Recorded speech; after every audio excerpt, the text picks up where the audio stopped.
Assalamu alaikum and welcome to Medis Academy. I'm your teacher Syed गुलाम दिशा। तो आज हम DNS के NTS का पेपर सॉल्व करेंगे जिसका ये पार्ट 2 है।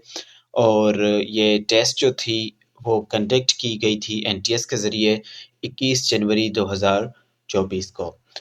तो पार्ट 2 हम अपने चैनल पे अपलोड कर चुके हैं, जो कि आपको ऊपर आई बटन में भी मिल जाएगा। उसके साथ साथ फॉर यू में जाके आप उसे देख भी सकते हैं। रिसेंट वीडियो है, यानी कि इस वीडियो से जो पिछला वीडियो था वो पार्ट 2 था, यानी कि पार्ट 1 था। अब जो है इसका पार्ट 2 है, जिसमें 10 से 15 क्वेश्चन सॉल्व होंगे। इसी तरह से हम करते करते पूरा पेपर जो है वो सॉल्व करेंगे।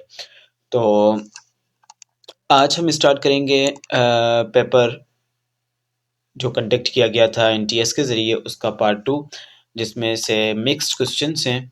जो कि सबसे पहले क्वेश्चंस यहाँ पे जो है वो है how many types of their of enzyme inhibition, यानी कि एंजाइम की एक्टिविटी को, एंजाइमेटिक एक्टिविटी को इनहिबिट करने के कितने जो हैं वो टाइप्स हैं। तो पिछला बुक जो था उसमें उसके हिसाब से 2 हैं, और अब जो है वो यानी कि इस बुक में 3 टाइप्स हैं एंजाइम इनहिबिशन के। तो यहाँ पे इसका आंसर जो होगा इस क्वेश्चन का कि how many types of their of enzyme inhibition, यहाँ पे ज़रा सा लिखने में मिस्टेक हो गई है। ये वाला देयर चेंज होगा, THERE वाला होगा, लेकिन इसका आंसर जो है वो है होगा 3। उसके बाद how many pyramids human kidney has. तो जो होते हैं इन किडनी में पिरामिड्स होते हैं, जिनमें से बनती है जहाँ पे हमारे पास किडनी में जहाँ पे यूरिन बनता है। तो किडनी का एक ऐसा एरिया होता है जहाँ पे ये कॉर्न लाइक स्ट्रक्चर्स होते हैं, जहाँ पे यूरिन जो है वो फॉर्मेशन होती है। तो उस एरिया को हम पिरामिड कहते हैं, और वो कॉर्न शेप्ड होते हैं। तो ये एक किडनी में कितने पाए जाते हैं? तो 8 से 18 पिरामिड्स जो हैं वो पाए जाते हैं। उसके बाद जो है question number 3, inflammation of air passage way called. अब एयर पैसेज वे यानी कि हमारे रेस्पिरेटरी सिस्टम में जो एयर पास होती है नोस्ट्रिल से लेके, यानी कि हमारी नोज और नोस्ट्रिल से फिर ट्रेकिया, ब्रोंकाई, उसके बाद लंग्स, एल्यूलाई तक जो अ, यानी कि ये पैसेज जो जाता है, ये रूट जो जाता है, उसे एयर पैसेज वे कहते हैं। और इसमें अगर इन्फ्लेमेशन आ जाए तो उसे ब्रोंकाइटिस या फिर ब्रोंचिटिस या फिर ब्रोंकाइटिस आता है, कहते हैं उसे। तो आंसर इसका यही होगा।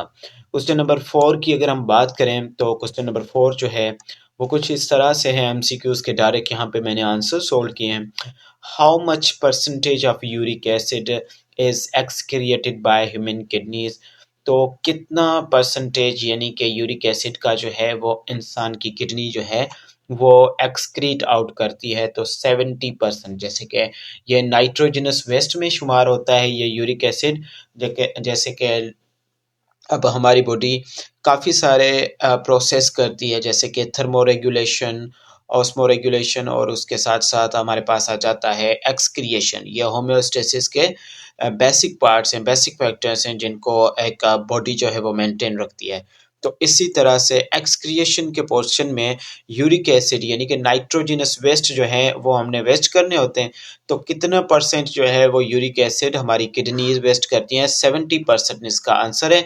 लेकिन 70 to 75% जो है ये आ जाता है अदर बुक्स से हिसाब के। ये सिंध में अभी तो 75% है, सॉरी 70% है, लेकिन अगर फेडरल और दूसरी बुक का स्टडी किया जाए तो 70 to 75%। Human body sometimes eliminates extra or old cellular or eliminates the cells at the embryonic stage। अब इंसान की बॉडी जो है कभी कभार क्या करती है कि ओल्ड सेल्स को एलिमिनेट करती है, यानी कि उससे निकाल देती है अपनी बॉडी में से, या तो उसे एम्ब्रियोनिक स्टेज पे, यानी कि एक यूट्रस में जब जाइगोट से एम्ब्रियो बनता है तो एम्ब्रियोनिक स्टेज पे भी एलिमिनेट करती है कुछ सेल्स को। तो इस प्रोसेस को क्या कहा जाएगा? यानी कि ओल्ड सेल्स को रिमूव करना, और एम्ब्रियोनिक स्टेज पे ओल्ड सेल्स को या एग्जिस्टिंग सेल्स को रिमूव करना करने के प्रोसेस को क्या कहा जाएगा? तो इसको कहा जाएगा एपोप्टोसिस। एपोप्टोसिस जो है इसका आंसर होगा। उसी के साथ साथ ये 5 क्वेश्चन डन हो गए, 5 MCQs, और छठा MCQ जो था वो था movement of substance from a region of higher concentration to the lower concentration is called. तो यहाँ पे डिफ्यूजन कहेंगे इस प्रोसेस को, movement of substance from higher concentration to the lower concentration. अगर आप इस एमसीक्यूज को मजीद चेक भी कर सकते हैं अगर आपको यहाँ पे मिस्टेक लग रही है तो। The presence of stones in human kidney is called. तो यहाँ पे जैसा कि आपको पता है कि इंसान की बॉडी में किडनी यानी कि किडनीज में कैल्शियम ऑक्सलेट की वजह से सबसे ज़्यादा जो है वो 80% चांसेस हैं कि कैल्शियम ऑक्सलेट्स की वजह से स्टोन्स यानी कि किडनी स्टोन्स होते हैं। तो इस कंडीशन को क्या कहा जाता है, उस कंडीशन का नाम जो होता है वो नेफ्रोलाइटोसिस जो है, लाइटोसिस या लाइटोसिस जो है, नेफ्रोलाइटोसिस, टोटसिस भी लास्ट में कभी कभार देखने को मिलता है, तो नेफ्रोलाइटोसिस यहाँ पे इसका करेक्ट आंसर होगा। What is the process of joining two monomers by the removal of the water molecule S, यानी कि दो मोनोमर्स को जोड़ा जाए, ये आपके बायोकेमिस्ट्री चैप्टर में से लिया जाए गया है। What is the process of joining two monomers by removal of the water molecule, और उसमें से वाटर मॉलिक्यूल रिमूव किया जाए तो इसको डिहाइड्रेशन भी कह सकते हैं या कंडेंसेशन इसका करेक्ट आंसर होगा। उसके साथ साथ एमसीक्यूज नंबर 9 पे आएंगे जो कि है the collision in which both the kinetic energy and the movement are conserve, यानी कि ऐसा कोलिजन जिसमें काइनेटिक एनर्जी और मूवमेंट दोनों कंजर्व हो जाएं तो ऐसे प्रोसेस को हम क्या कहेंगे, ऐसे कोलिजन को हम क्या कहेंगे, तो इलास्टिक कोलिजन इसका करेक्ट आंसर होगा। उसके बाद माइक्रो फिलामेंट्स जो होते हैं उनका डायामीटर पूछा गया है, तो उनका डायामीटर तकरीबन 7 नैनोमीटर है और ये इंटर में से क्वेश्चन लिया गया है, सपोर्ट एंड मूवमेंट में से। उसके बाद what is the branch which deals with the study of bones, तो ऑस्टियोलॉजी जो है ब्रांच होती है, ब्रांच जिसमें इंसान के हड्डियों की स्टडी की जाती है। Osteology is the correct answer of the question number 11।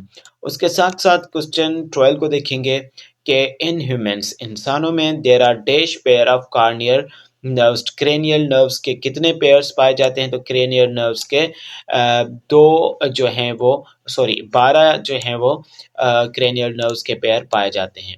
उसके बाद solution of biological problem, biology problem आया है लेकिन solution of a biological problem starts with, तो ये 9th क्लास से क्वेश्चन पूछा गया है, ऑब्जर्वेशन इसका करेक्ट आंसर होगा। तो सॉल्यूशन जो हैं बायोलॉजिकल प्रॉब्लम्स के वो ऑब्जर्वेशन से स्टार्ट होते हैं। उसके बाद नेक्स्ट क्वेश्चन को देखेंगे, why the falling drop of liquid is spherical, तो स्फेरिकल शेप होने की कुछ वजह है जिसकी इसका आंसर ये होगा सरफेस टेंशन, यानी कि सरफेस टेंशन की वजह से जो भी लिक्विड का ड्रॉप होता है वो नीचे अगर फॉल कर रहा है तो उसकी शेप जो है वो स्फेरिकल होती है, वो सरफेस टेंशन की वजह से होती है। उसके बाद what is the value of Planck's constant, Planck's constant की वैल्यू क्या है, तो प्लांक्स कांस्टेंट की वैल्यू जो होती है वो है 6.25 into 10 रेज पावर -34। तो ये जो था आज का वीडियो था, यानी कि पार्ट नंबर 2 था जिसमें हमने कुछ क्वेश्चंस आपके साथ शेयर किए। इंशाल्लाह अब कुछ मजीद क्वेश्चन जिसमें 30 क्वेश्चंस आपके साथ शेयर करेंगे, तो वो होगा पार्ट नंबर 3। तो ये पास्ट पेपर्स हैं जो कि अगले साल भी आपको काम आएंगे, और लाड़काना या फिर नवाबशाह या कुछ ऐसे एरियाज़ जिनके टेस्ट अभी कंडक्ट की जानी है तो उनके लिए भी ये फ़ायदेमंद साबित हो सकता है। तो ये जो होगा वो यानी कि आप नोट कर लें, हो सकता है कि क्वेश्चंस जो हैं या तो ये सेम आ जाएं या रिपीट हों, जो कि आप अभी स्टडी कर रहे हैं या इस पेपर को, तो आपको फ़ायदा भी हो सकता है। 28 को जो टेस्ट कंडक्ट की जानी है एनटीएस की जानिब से, मज़ीद जो टेस्ट यानी कि पार्ट 2 इसका जो कंडक्ट किया जाएगा, एक तो 21 जनवरी को हो गया, दूसरा टेस्ट हो सकता है कि ये कंडक्ट किया जाए 28 जनवरी को। तो आई होप कि आपका ये आज डीएनएस के पास्ट पेपर में से यानी कि 21 को जो टेस्ट हुई थी उसमें से जो एमसीक्यूज़ मैंने आपके साथ शेयर किए तो वो आपको पसंद आए होंगे। तो मिलते हैं नेक्स्ट वीडियो में, कोई और टॉपिक होगा या पास पेपर्स होंगे या तो मज़ीद कुछ गाइडेंस होगी, या तो हम कोर्स स्टार्ट कर देंगे बीएससी नर्सिंग का for the preparation of various private colleges, क्योंकि अब गवर्नमेंट कॉलेजेस तो ऑलमोस्ट ख़त्म ही होने वाली हैं, तो प्राइवेट कॉलेजेस को स्टार्ट करेंगे। तो मिलते हैं नेक्स्ट लेक्चर में। टेक केयर, अल्लाह हाफ़िज़।